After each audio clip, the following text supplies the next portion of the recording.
In this video, I'm going to show you how to remove discontinuities in rational functions.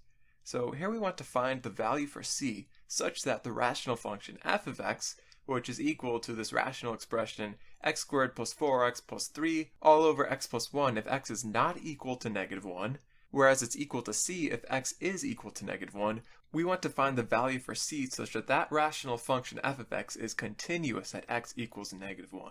Now, we know from before that when removing point discontinuities, we just need to ensure that the limit of the function is equivalent to its actual value. So let's go ahead and write that down. We need to make sure that the limit as x approaches negative 1 of f of x is equal to the actual value f of negative 1. Now, when we're approaching negative 1, we're not equal to negative 1, so we are on this branch here of the function, the rational expression branch. So this means that we put in the rational expression for f of x in this limit. So it becomes limit as x approaches negative 1 of x squared plus 4x plus 3 all over x plus 1. Now that's equal to f of negative 1, and f of negative 1 is a different story because we are considering x equals negative 1. So we are on this branch of the piecewise function, c if x is equal to negative 1. So f of negative 1 is just c. Okay, so to find the value for c, it ultimately just comes down to computing this limit here. Now, if we do direct substitution on this limit, we find a problem. The problem is that negative 1 plus 1 in the denominator, that would make the denominator 0. So that means we have to simplify this limit before we substitute in. So let's go ahead and simplify. Let's try to factor the top, and hopefully something will cancel with that denominator. So factor the top, x plus something, what two numbers multiply to 3 and add to 4? Well, that's just 1 and 3, so x plus 1 times x plus 3 all over x plus 1. And hey, we can cancel out those x plus 1s, so that means it's just the limit as x approaches negative 1 of what's left over, that x plus 3, which is negative 1 plus 3, which is 2. So filling in the right side, that's just c, so the ultimate result here is just that c is equal to 2. So there we go. That is the end. We are there. We found the value of c that makes the function continuous at x equals negative 1. It's c is equal to 2. Alright, next question. Let g of x be the function defined below. For what value of k is g of x continuous at x equals 2? G of x is the function defined by this rational expression x squared minus 4 all over x squared minus x minus 2 if x is not equal to 2, whereas it's defined by x squared over k if x is equal to 2. Alright, so really this is just going to be the same procedure as the previous example. We just have to ensure that the limit of the function at x equals 2 is equivalent to the actual value g of 2. So let's start by writing that down. The limit as x approaches 2 of our function g of x needs to be equivalent to the actual value g of 2. We need to choose our k such that this equation is satisfied. Now, as x approaches 2, x is not equal to 2. X is only near 2. So we are on the branch of the function where x is not equal to 2. So that's this rational expression here. So that's what we put in for g of x in the limit. This is the limit as x approaches 2 of x squared minus 4 over x squared minus x minus 2. And then the right side, g of 2, well, g of 2 is asking for the function value at x equals 2, so we're on the other branch, x squared over k. So just plugging in 2 for x there, we have 2 squared over k. And now it's just a matter of solving this equation. So let's start by trying to evaluate this limit. If we plug in x equals 2, we see a problem. 2 squared is 4, but then minus 2, that makes a 0 in the denominator. That's bad. So before we even think about substituting in x equals 2 into this limit, we need to simplify the limit. And really that'll just involve factoring the limit and looking for some factors that will cancel.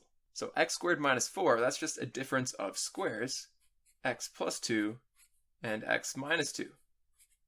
And now let's factor the denominator, x squared minus x minus 2, so x and x, what goes in the blanks? Well, it's got to multiply to negative 2, add to negative 1. That's just negative 2 and 1, positive 1. And there we go. We see something that cancels. X minus 2, we are left with just the limit as x approaches 2 of x plus 2 over x plus 1. And hey, we can directly substitute into that. That's just 2 plus 2 over 2 plus 1, which is 4/3. Alright, so that's the left-hand side of the equation. Now let's continue working out the right-hand side. That's a bit easier. 2 squared is just 4, so 4 over k, and just continue that down. 4 over k, 4 over k. So 4/3 equals 4 over k. And from that equation, we can immediately see that k is equal to 3. Because both of these fractions have to be 4/3. The numerators are the same, so the denominators have to be the same. So there we go. That is the value of k that makes g of x continuous at x equals 2. Alright, next question. Let h of x be the function defined below. For what values of a is h of x continuous at the point x equals 1?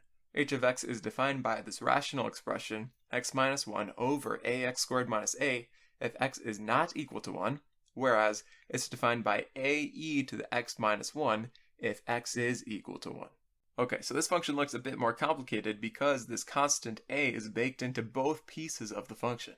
But really our procedure is exactly the same as we've done previously. To say that h of x is continuous at the point x equals 1 is just to say that the limit as x approaches 1 of h of x is equal to the actual value of the function h of x at x equals 1.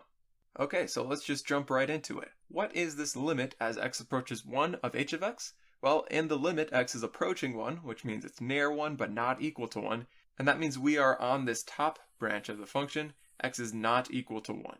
So substitute that in for h of x in the limit, becomes limit as x approaches 1 of x minus 1 over ax squared minus a. And that's got to be equal to h of 1. H of 1 refers to the value of h when x is equal to 1. So that's this bottom branch here, a e to the x minus 1, and we just fill in 1 for x there. So a e to the 1 minus 1. Alright, so let's go ahead and evaluate this limit here. If we try to plug in 1 for x, well, we get a problem because a times 1 squared is just a, then minus a makes 0, and we can't have a denominator of 0, so we're going to have to simplify this limit a bit before we try to sub in x equals 1. So all we have to do is factor the bottom, and hopefully something will cancel. We see that we can pull out an a from both terms here, so a times the quantity x squared minus 1, and hey, x squared minus 1, that's a perfect difference of squares. So factor even further, limit as x approaches 1 of x minus 1 over a times x plus 1 times x minus 1. And there we go. We see the thing that cancels, this x minus 1 cancels with this x minus 1. So all that's left in the numerator is 1, because that's what is multiplying the x minus 1 up top. So 1 over a times x plus 1, and now we can just sub right in. Put in 1 for x, we get 1 over a times 1 plus 1, which is really just 1 over 2a. Okay, so we've simplified that nicely. Now let's go ahead and deal with the right-hand side, ae to the 1 minus 1. That's a bit easier. 1 minus 1 is just 0, so this is a e to the 0, and e to the 0 is just 1, so this is a times 1. A times 1, of course, just equal to a, so the right-hand side is just equal to a. Now we've got a much simpler equation. 1 over 2a is equal to a, and now let's just bring that back up here to continue solving. We're nearly there, nearly done. 1 over 2a is equal to a. So we want to get a alone. So why don't we just go ahead and multiply both sides of the equation by a, and that'll get rid of the a in the denominator. So a times this, then a times that. The a's will cancel in the denominator, and we will just get 1/2 is equal to a squared. And well, if a squared is 1/2, then a must be equal to positive or negative square root of 1/2. So there we go, that's it. We found the values of a, which make h of x continuous at the point x equals 1. There are two values. There's a equals positive root of 1/2, and also a equals negative root of 1/2. Either one will work to make this function continuous at the point x equals 1. So now we know how to remove discontinuities in rational functions, and we've had plenty of experience with limits in general. In the future, we'll learn about another very central concept in calculus, and that concept is called the derivative.